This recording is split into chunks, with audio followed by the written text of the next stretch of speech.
Hey, February 24th, Maplewood City Council Manager Workshop. City Manager Coleman, would you do our roll call for us, please? Certainly, Mayor. Councilmember Neblett. Here. Councilmember Smith. Present. Councilmember Juneman. Here. Councilmember Knutson. Here. And Mayor Abrams. Here.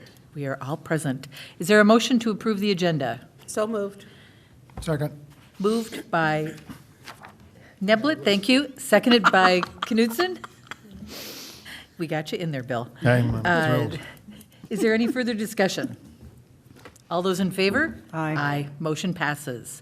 We have no unfinished business tonight. We have 3 topics for new business: the pedestrian crossing policy, the rental licensing program update, and the 2021-2025 CIP preview. So let's start off with the pedestrian crossing policy. Mr. Love, this is yours. Yes, Mayor and Council, good evening. Tonight I'm joined with Heather Kienitz. She's with SEH. She's one of our consultants. SEH and her team has recently developed crossing policies for the cities of St. Paul, Edina, and Albert Lea, and they've been a very big help in the creation of this policy. So if we go ahead and we'll jump to the net, we're kind of trading who's controlling the slides here. So, just tonight we're going to give you a background of why we're doing this. We also want to let you know about some of the research that has gone into this, and also run through a couple of desktop examples to kind of let you see how this policy might be applied to some of our streets. Good, and welcome to the council workshop tonight. Thank you, Mayor. All right, if we can jump to the next slide. All right, so just taking a look at why are we creating this policy. Obviously, the intent is to have safe crossings for our people that are walking, biking, or wheelchair access, as well as other forms of alternate transportation. One of the things that we have in our engineering, as you might recall, with our street sign placements, we follow the Minnesota Uniform Traffic Control Manual. So it's an adopted manual that many cities follow for the placement of their traffic signs. There isn't a policy like that out there that all cities follow. There are a number of pedestrian crossing policies that cities have developed. A lot of them are very similar, but there isn't just that one set thing. So one of the things we wanted to make sure that as we look at these requests, whether they be requests from residents or if we're being proactive, if we are, for example, doing a street project where we already have pedestrian facilities and we need to evaluate whether pedestrian crossing improvements need to be put in, that we're doing so by doing a very consistent method for applying it so that you have uniformity over the city. As well as knowing what treatments you need maybe besides just a painted crosswalk. It should be also noted that there are a lot of instances where maybe a painted a crosswalk isn't needed.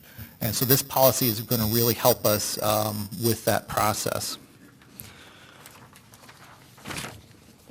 As I mentioned, we like to be data driven.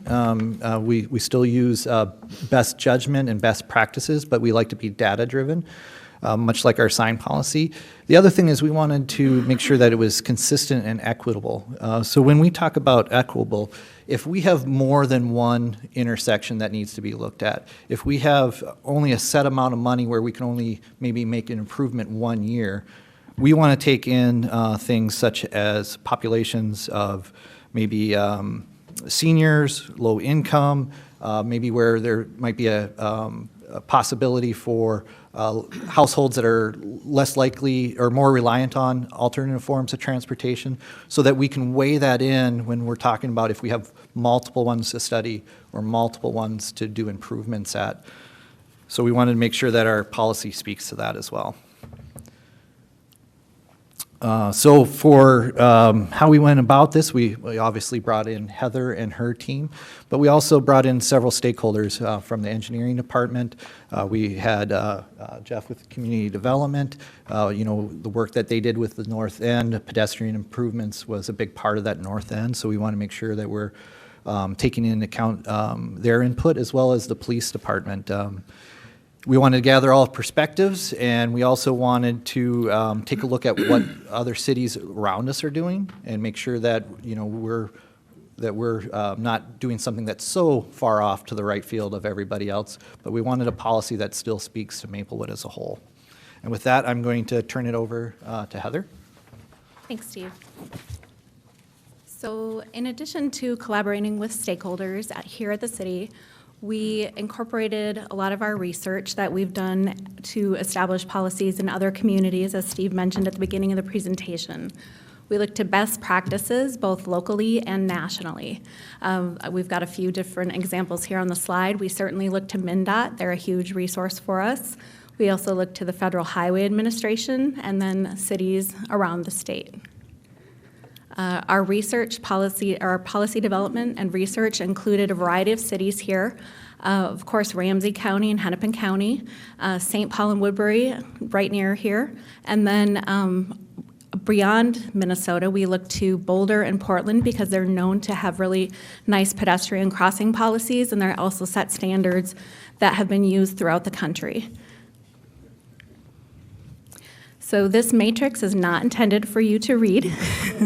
I too have readers on today, and this is not intended for you to read, but I wanted to show you to get a perspective of how we compared the policy information that we compiled from all of these different communities and agencies.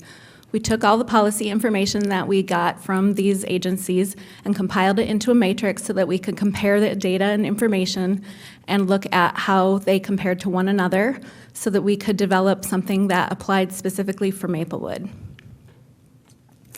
The criteria that we applied, or the criteria that each different agency used, was tallied into that matrix.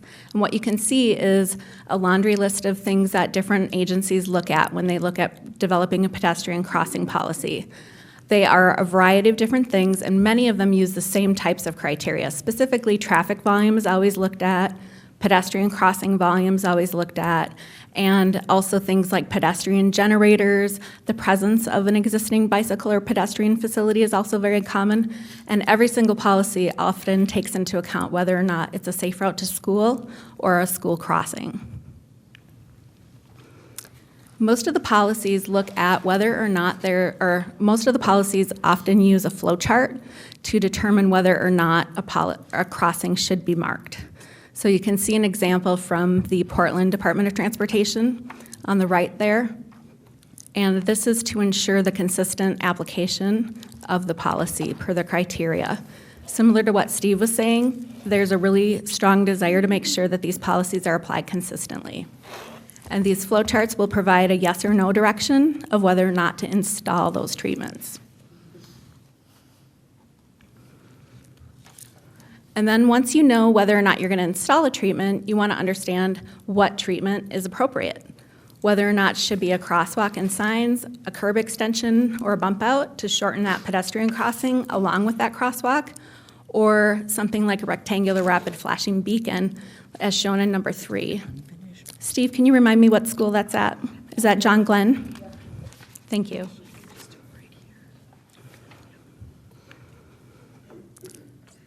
So one of the things that we learned in our research is that pedestrian risk when crossing the street is based on 4 things. It's based on the traffic volume on the roadway, the number of travel lanes on the roadway, whether or not there's a median present for pedestrians to have refuge, and indirectly, it's also related to speed of the motorists or the vehicles. And then it follows that as the risk becomes more as the risk is increased, the treatments should become more robust. So here's a couple examples from Maplewood, a 2-lane roadway, generally a local city street, and a 4-lane roadway. So it would follow logically that your treatments would be more robust on a street with 4 lanes than a local street. So these policies that have been developed across the country are data-driven. And one of the big foundations of these policies is this 2005 study done by Charles Zagier. It was done to determine whether or not crosswalks were safer, or when we marked a crosswalk, it was safer than not marking a crosswalk on a variety of facilities. Excuse me. So if, I'm not going to get into the chart on this screen because it's very small, but the next screen it gets bigger. There were 1,000 marked and 1,000 unmarked crosswalks shown here. And what the study was called is safety effects of marked versus unmarked crosswalks. So when you look at the chart, what is shown on the left-hand side is the pedestrian crash rate. And across the bottom of the chart, you can see pink is whether or not, or pink shows if it's a marked crosswalk, and gray shows it being not marked. And the type of roadway is displayed all across the bottom. And so on the left-hand side, you can see that it's 2 lanes, and the ADT, or the traffic volume is low. And as you go to the right, the traffic volume gets much higher, and the number of lanes gets bigger. You can see that the crash rates are relatively the same when the volumes are low on the left-hand side of the chart. And then as you go to the right, the pink, where the crosswalk is marked, is much higher. So if you're marking a crosswalk on a street where you have a number of lanes that's higher and you don't have a marked crosswalk, you're going to have a much higher crash rate. And if you only mark a crosswalk and do nothing else, where you have a lot of lanes and a lot of traffic, you're going to have a problem, which is logical. If you just mark that crosswalk and do nothing else, it's going to lead to issues. So key takeaways here. Excuse me, does anyone have water? My mouth got really dry. Thank you. All of a sudden got dry mouth. So the key takeaways here, below 12,000 ADT, so if you have less than 12,000 vehicles a day, the addition of marked crosswalks by themselves has been found to have no positive or negative effect on pedestrian crash rates on 2-lane roads or on multi-lane roads. So just marking crosswalks by themselves doesn't have a positive or a negative effect, right? But when you start to increase that traffic volume without any other treatment, you will introduce an increased risk to pedestrians. So you need to start adding more treatments to help pedestrians as you increase the traffic volume. Does that make sense? We have a question. Councilmember Smith. Thank you, Mayor. So Mayor, just to help me kind of make a little sense of this. Sure. The way I'm seeing this is that when you mark the crosswalk, you might be concentrating pedestrian traffic at that space, thereby increasing the risk of crashes, but you're not doing enough to mitigate those crashes by not doing other things. Is that sort of what's happening there? Mayor, Councilmember, yes, partially. If the traffic volume is higher and you do not have enough other treatment, or you have a number of lanes that is high. But like, the solution is not for us to not mark crosswalks to reduce crashes. I mean, that is another interpretation of this. Correct. Seems to be not right.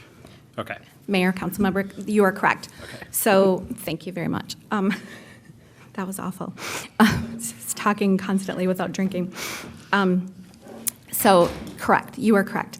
To say it differently, at a low traffic volume, or at a traffic volume of 12,000, there was no difference between marking and unmarking crosswalks, because just marking them alone, there was no difference.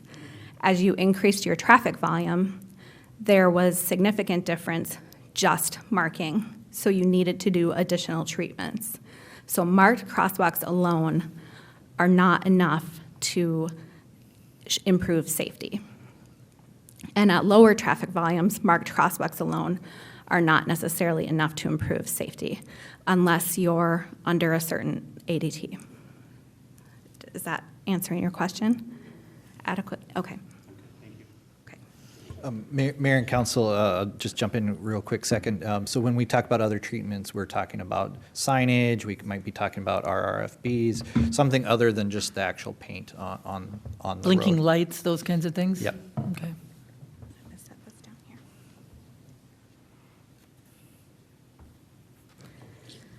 So another thing that the study says is regardless of whether marked crosswalks are used, there remains the fundamental obligation to get pedestrians safely across the street.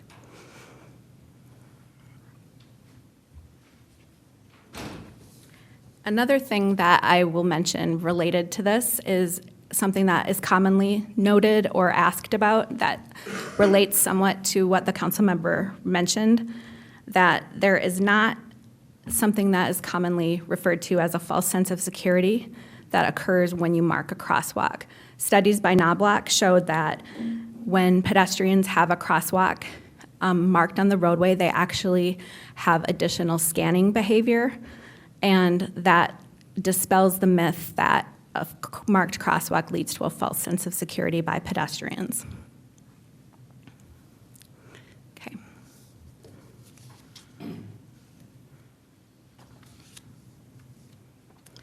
So once you've determined that you should mark a crosswalk, there are certain criteria assigned to whether or not which treatments you should install with that crosswalk.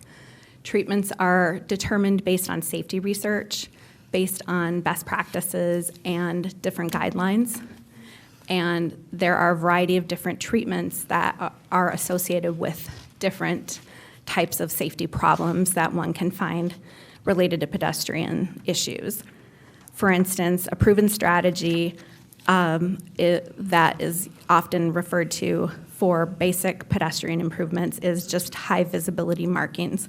So marking a crosswalk with what is commonly referred to as a zebra-style crosswalk, or what looks like bars which looks like, let's see, not just two parallel stripes, but bars that look like zebra paint bars. That is called also a continental style crosswalk, and that has a 48% reduction in pedestrian crashes.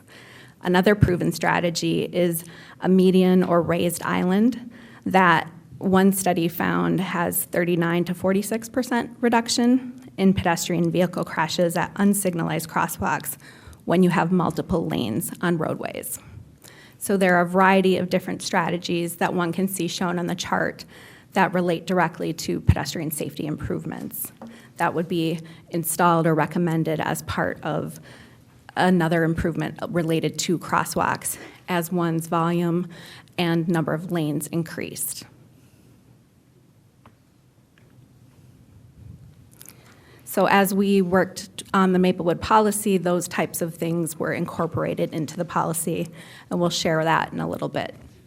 So the front end of the policy for Maplewood covers a number of things that Steve talked about at the beginning of the presentation related to having consistency and related to applying the policy equitably throughout the city. It also includes the fact that the city will do a review of crash data to ensure that the city understands each location's safety history. It also talks about whether or not, or the fact that the city will coordinate with other agencies if it's related to a location that would be near another agency's jurisdiction, and also coordinating with any type of land use that would be near the crossing or proposed crossing location that might indicate the type of use or crossing need at that location. If it's, say, a school and we want to understand what the crossing needs at that location are, we want to understand, oh, the school might prefer a crossing at this location versus that location. City staff should have an understanding of the preferred location where the school would want to cross versus going ahead and marking it at a particular location. Mayor and council, I'm sorry. Ms. Keinitz, Councilmember Smith has a question, another question. Sure. And then we'll come back to you, Mr. Love. Thank you. Just real quick, what's a road diet? Mayor, council member.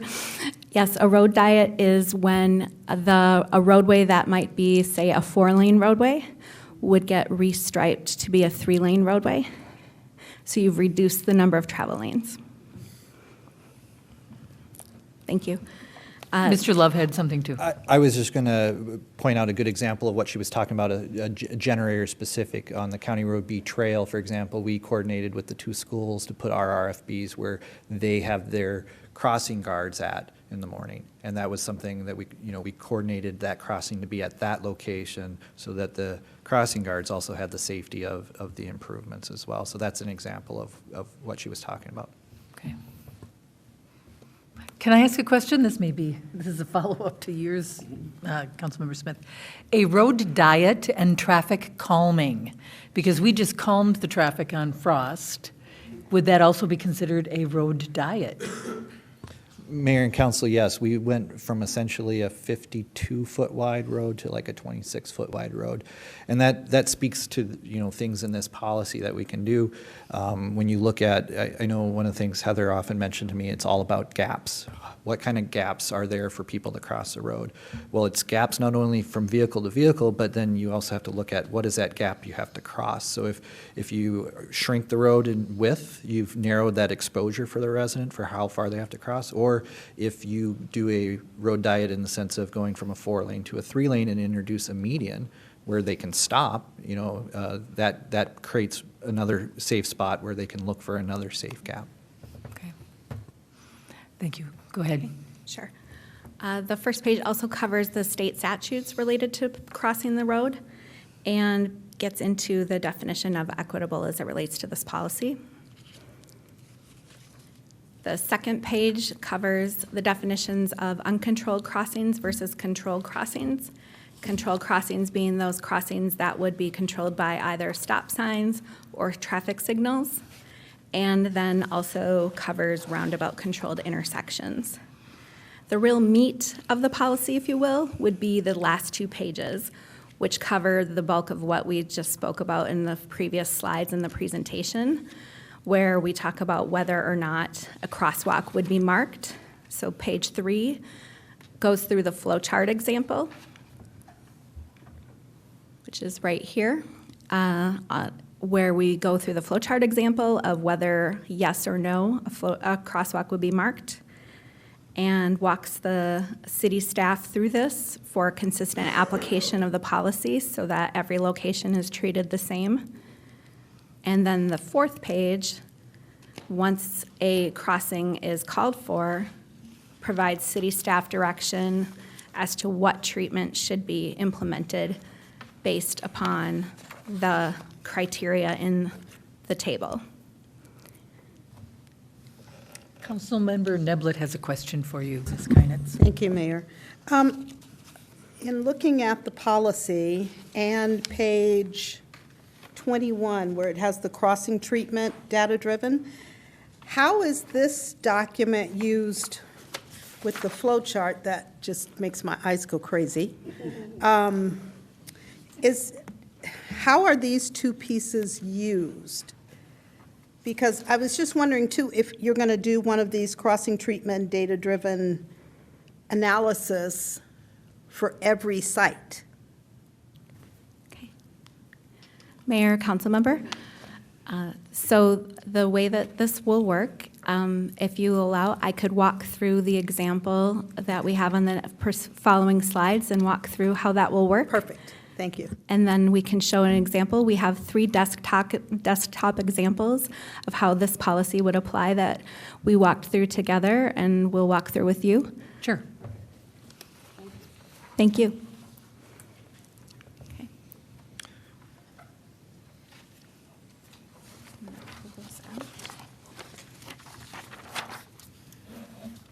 So the policy into practice, 3 test cases. The first one is DeSoto at Mount Vernon. So Mayor and Council, as we look at this intersection, this is on the west side of Edgerton Park, which is also connected to Edgerton School. There's a parking lot there. We also have a denser residential area to the west there. The trails that you see on the east side there go into the parking lot, and you can't see it, but underneath those trees right at this intersection is where that ties into the roadway there. Okay. So looking at this potential crossing location, one would be crossing DeSoto from the area along Mount Vernon. And what we know of the traffic volume on DeSoto is it's 890 vehicles a day. So taking out the flow chart and looking at the traffic volume on the flow chart, we know that the daily traffic volume is less than 1,000 vehicles a day.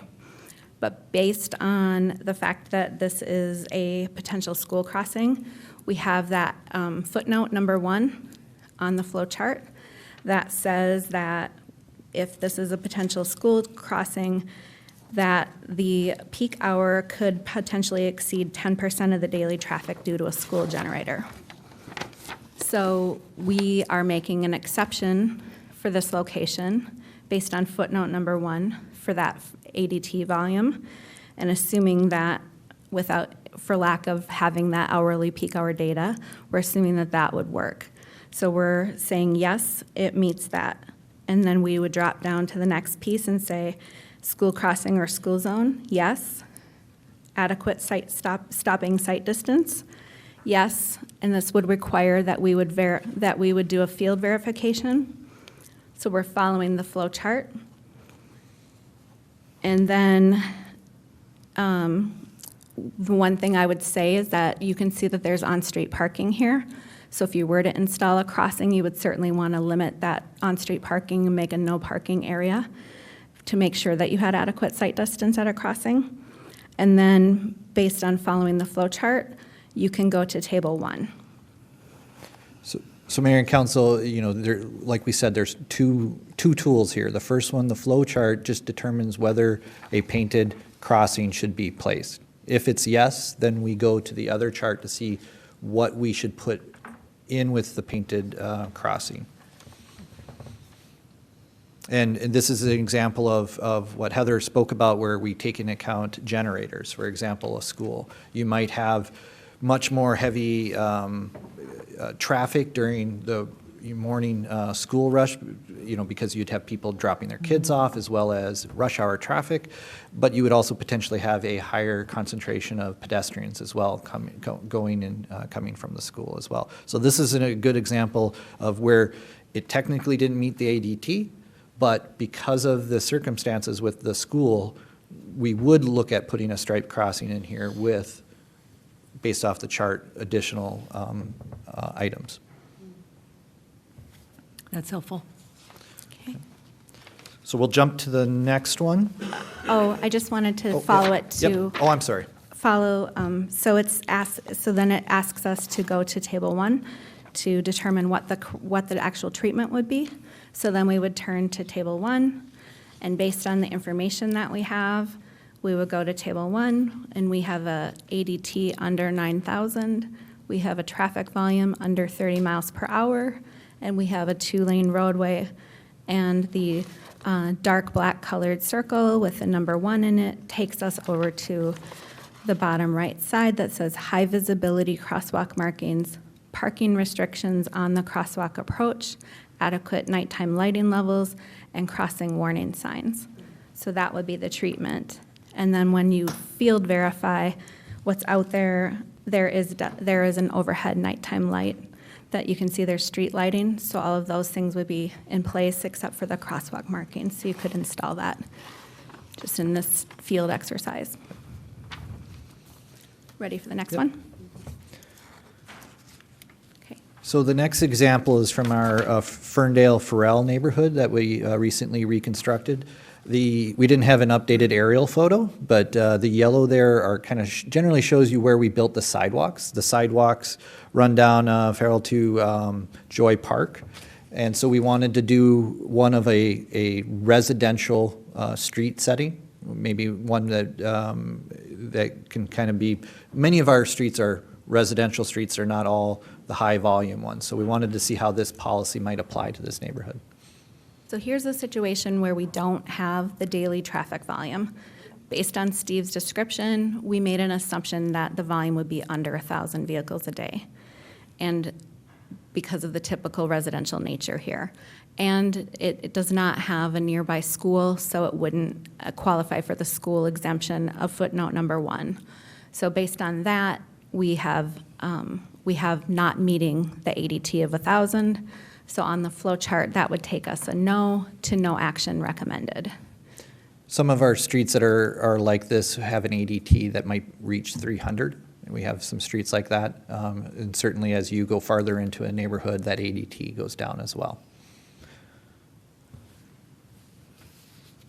And again, this is this is something to just emphasize where when we think about crossing the street safely, we want to understand that it's about the number of gaps in traffic, and how to cross a street safely is, do we have adequate gaps in traffic as a pedestrian to cross without being able to see cars on either side and being able to get across the distance of the street. And so in a situation with a relatively low traffic volume, is there any additional need for additional treatments to get across that street safely here? Probably not needed in this situation, based on what we see and know about it. Mayor and council, so I mean, if you were to look at a similar kind of an intersection, but let's say you introduce like a blind corner that you're coming around, that would potentially change what the recommendation would be, because in a case like this, we've got a nice straight street. There's no bushes or trees right at the intersection. There's nothing that should prevent the driver or the pedestrian from seeing each other. And then I think we have one more. Yep. So this is South Lawn Drive and Legacy Parkway. So we wanted to do a multi-road one. So at the southwest corner, you see the beginning of the parking lot for, I believe, the library. Off to the east there, that was the hotel that recently, in the past couple of years, has turned to a senior center. And as you can see, there's a north-south crossing, but there is no east-west pedestrian crossing across South Lawn. So we'll take a look at this one. So at this location, we have a daily traffic volume on South Lawn Drive of 4,300 vehicles a day. And we know that South Lawn Drive does not have any traffic control on it, so it goes through. Legacy stops, but South Lawn does not. South Lawn has 4 lanes of traffic. And so as we look at the flow chart, we know that South Lawn is over 1,000 vehicles a day, so it exceeds that. So we have yes as we go through the flow chart. It is not a school crossing, so we have a no as we cross that, go through the flow chart there. It is not a multi-use path crossing. And then we get to the question, does it meet the minimum crossing volume thresholds for pedestrians or bicyclists, if there were bicyclists at this location? And then that has a footnote. There's a number for that. It starts at 20 in any 1 hour, or 18 in any 2, or 15 in any 3. For the purposes of this exercise, we did it in 2 different ways. We tried it whether it did or it didn't. And on the right side, we're saying, let's assume that it does have a number. Let's say that it does. We do not have pedestrian counts at this location, but for the purposes of this desktop exercise, we suggest that it does. So if it does meet those pedestrian volumes, yes, then we go to the next step and ask if it has the nearest marked or protected crossing 350 feet away. I see there's a typo in that on the chart on the slide. It should say 350 feet. Yes, it's 350 feet away or more. And then the next one is, does it have adequate site stopping distance? Yes, it does. So then it sends you to table 1. And so then you go to the next table 1 to learn what your treatment should be. So it suggests that something should be marked, and then we have to go to table 1 to see what should be marked.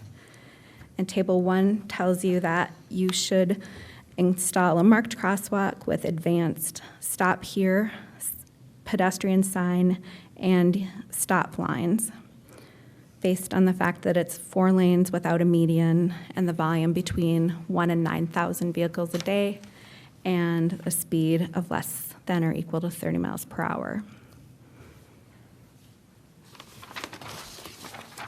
So that would be the 1 and the number 3 in the chart, down underneath the 4 lanes without a raised median.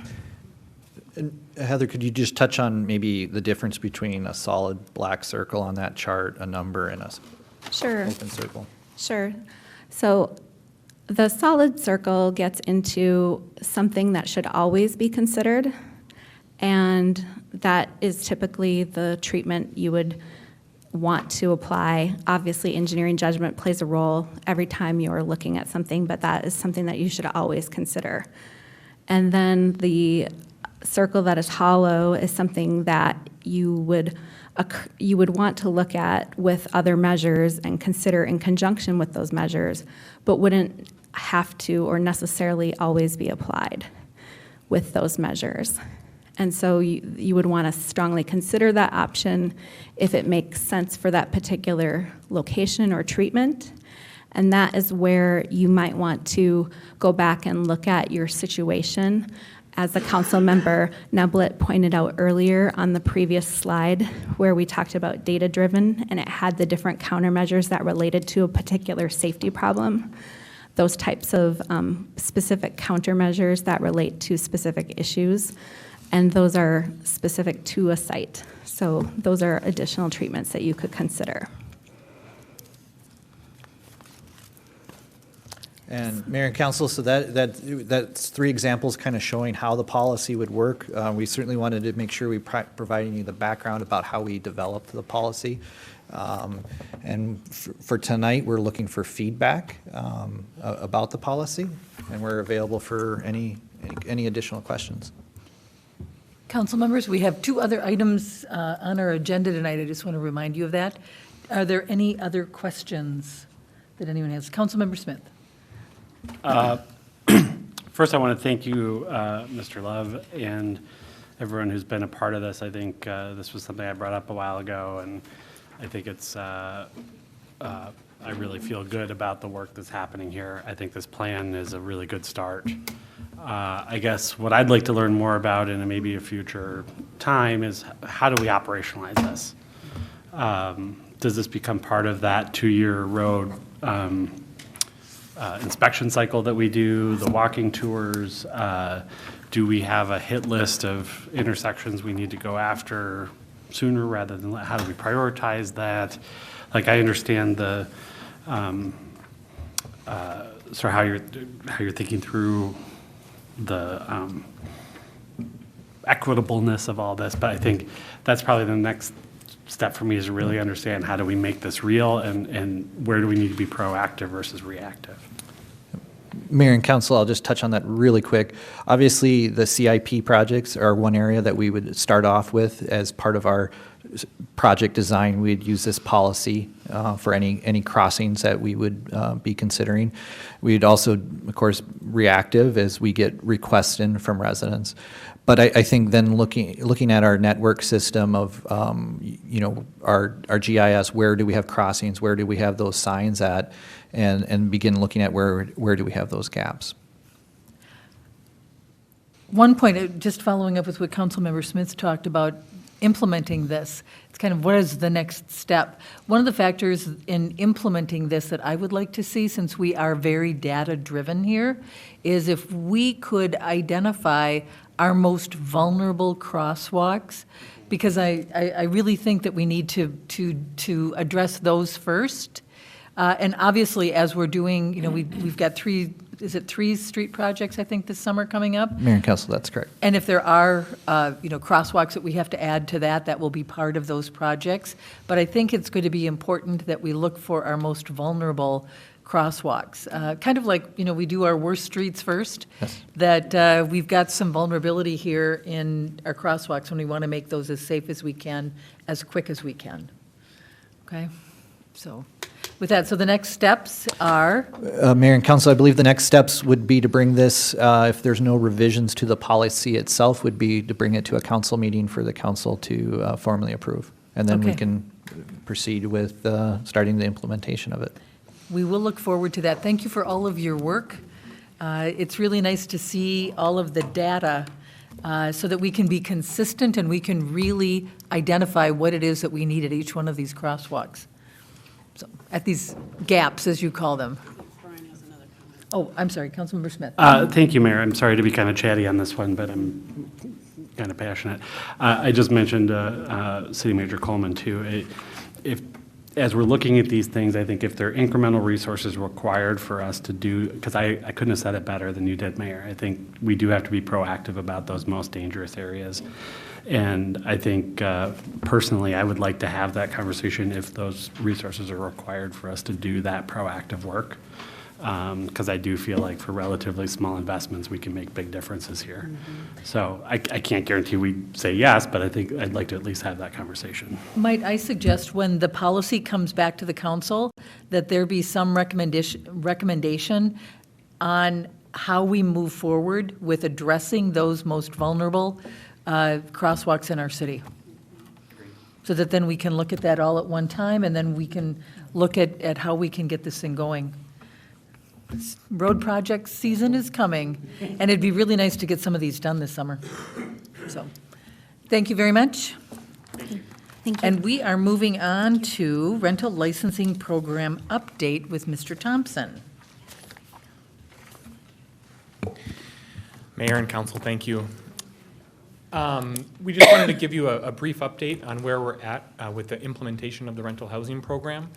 As the council knows, back in September of last year, you did adopt the ordinance, which established a rental housing licensing program for all rental properties in Maplewood starting this year in 2020. Just want to hit on kind of three major topics we've been focusing on, and then give you an opportunity to provide any feedback or ask questions. So the first is we have continued to focus on communication. So although the ordinance is adopted and there was a significant amount of public engagement that happened as part of the ordinance adoption, after the council adopted it, we did do an article in the November Maplewood Living.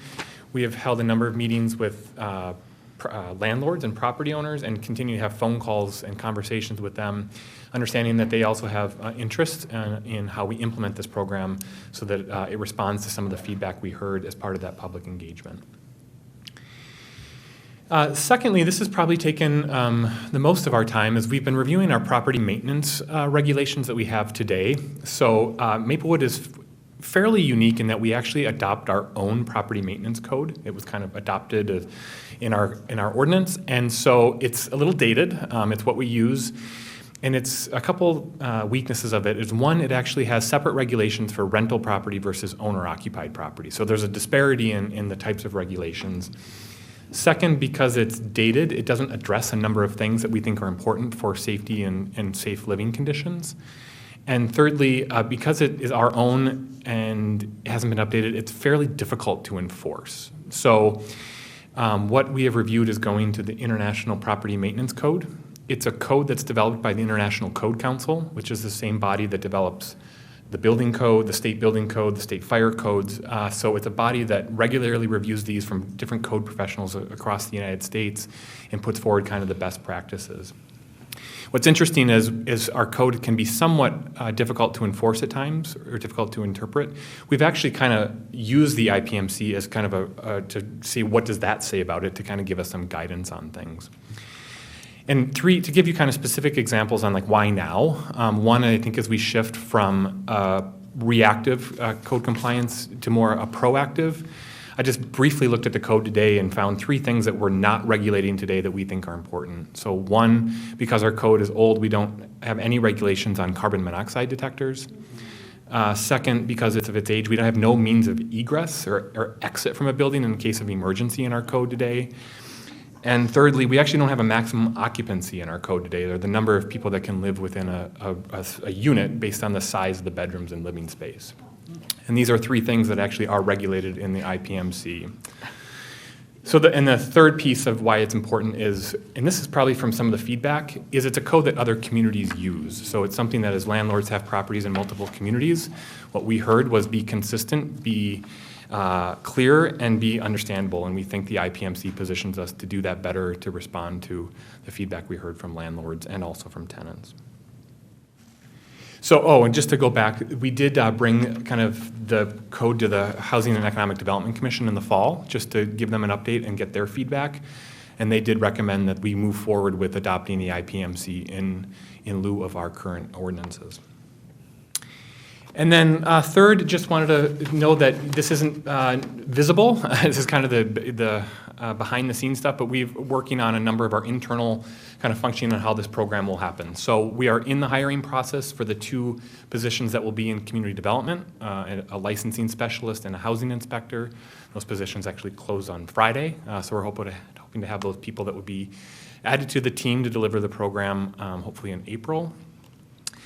Second, as you know, we've been working on launching of a new software program, Acela, and that does a number of things throughout the organization in community development. It's been focused on permits and licenses, but this also has a component of the internal software to support rental licensing. So we've been building that program out, and as that program is expected to launch in early spring of this year, that rental licensing component will go live at that same time. Another benefit is it does allow for online component of all of these from a customer service standpoint.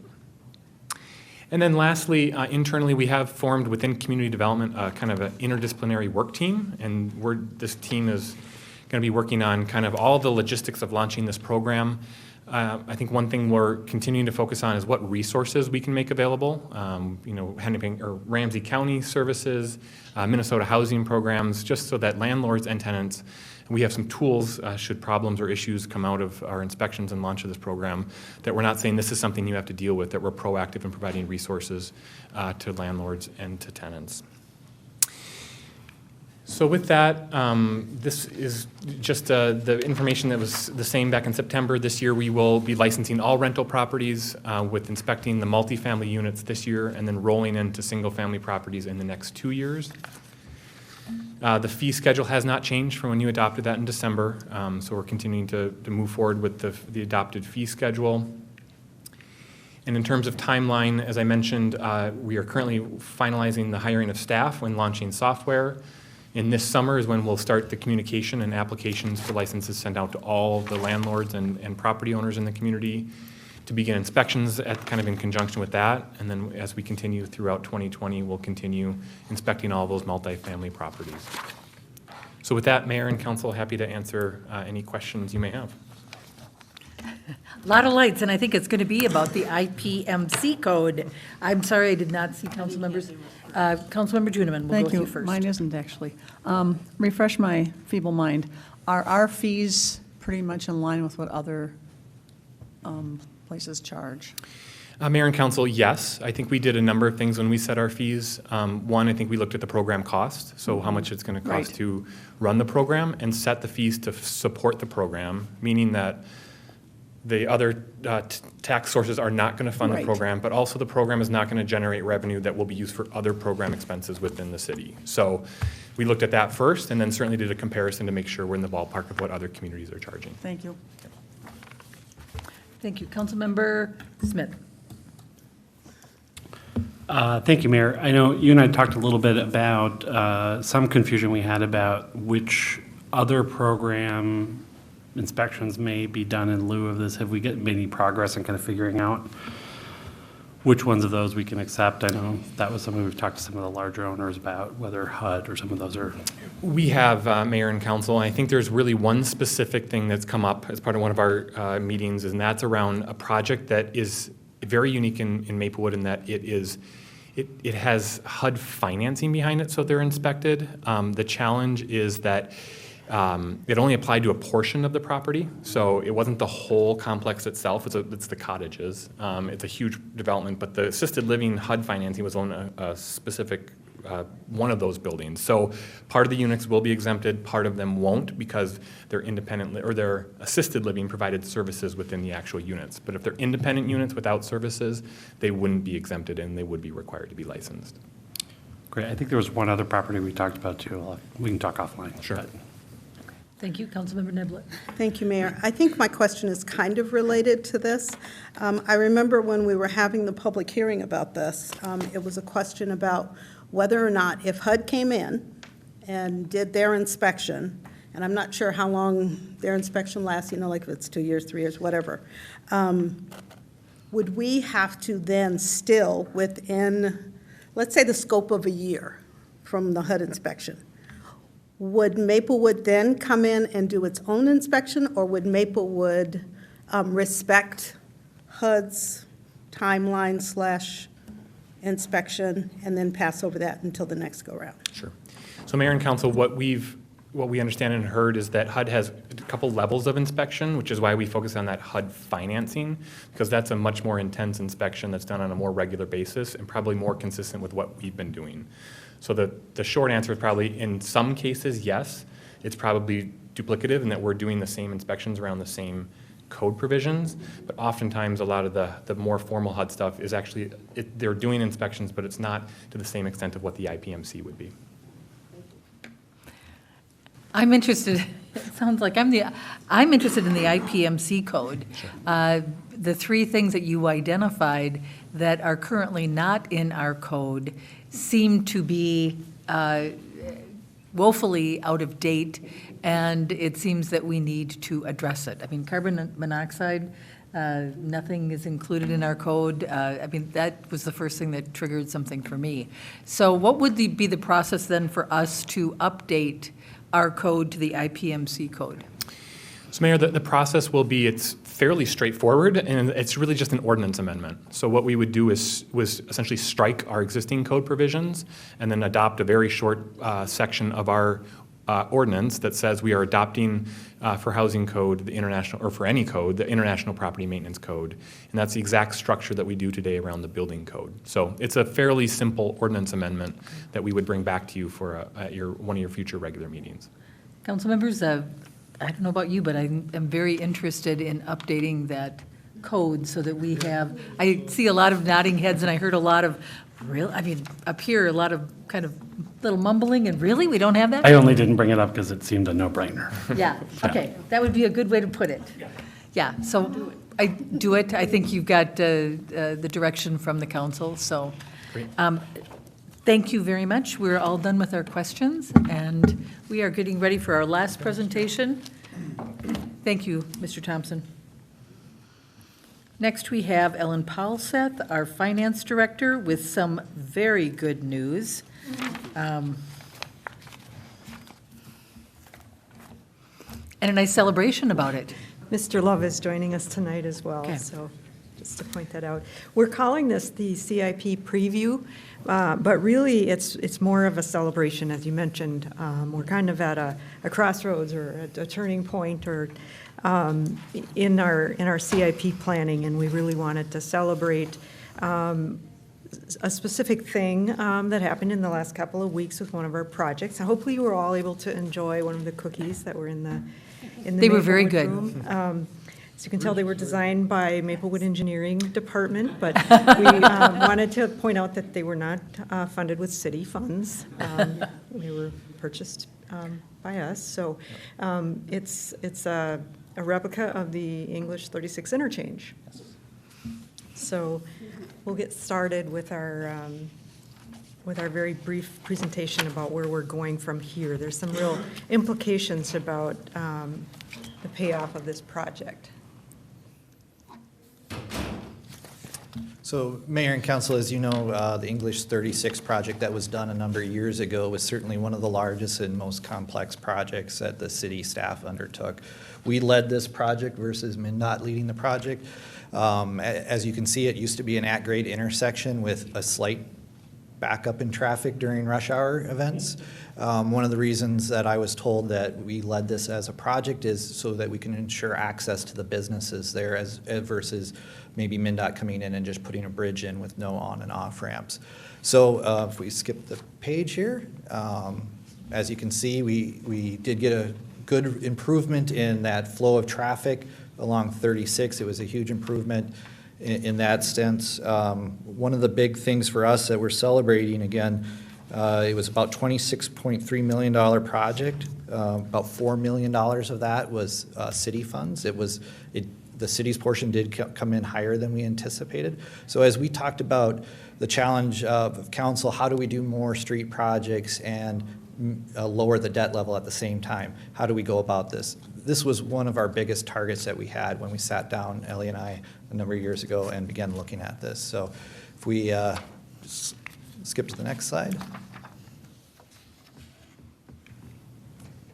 Yep, just another view and just kind of a fade in of, again, showing the improvements that were made there. So this is a really big improvement. It does take a while to change course, and I think we're going to have Ellie talk a little bit about some of the course changes we've seen over the last couple of years when it comes to our CIP and funding of street projects. We had another viewpoint here facing the pedestrian bridge, just so you can see it from both angles. Okay, so we brought a similar slide to you about a year ago, and we kind of discussed this and sat down and made some, I guess we have been planning for over the last three years or so. And we brought this news to you about a year ago, and we're actually here today. This is actually happening. This project has been paid off within the last 2 weeks. So here's where we're at compared to when we started. There was $80 million in outstanding debt. The city's total outstanding debt is about $55 million now. We had $8 million in city projects that were in deficit status. Obviously, the largest project was the English 36 project, which was, I believe, probably over $6 million of it. We did have a couple of other projects, too, that we had to really dig into and find out why they were in deficit. We had to bill some other agencies and do some things, but as a result, as of today, we have absolutely no deficits in any city projects. We had what we're calling a deficit in our municipal state aid account. It was really, we had advanced money, so we were advanced that far in advance. So as of today, there is no deficit, we are not advanced any funding from MSA. There was $8 million in MSA money that the state owed the city for projects, but was not able to pay because we were too far advanced. So as of today, we have received, and then that is how we've been paying off these projects, eligible state aid projects with the MSA that we've been receiving. So as of our last payment, the English 36 project was paid off. I believe the outstanding deficit was about $650,000. And the remainder of it went into the road fund. So as of now, there's $4.6 million that is free that will be coming to the city within this next CIP period, maybe to the tune of close to $1 million a year. That is not, it does not have any restrictions, just because of the nature of this funding. It's funding that was owed for projects that have already been paid off, some maybe 10, 15 years ago. So there are no restrictions on it. When this money runs out at the end of this CIP period, we'll continue to get state aid, but it will be restricted to state aid roads. And I would just add that for people that are maybe watching, that 20% of our city streets, city-owned and maintained streets are eligible to be state aid roads. So it's not every street that you can apply that money to. At that time, we also had some MSA debt. So over and above this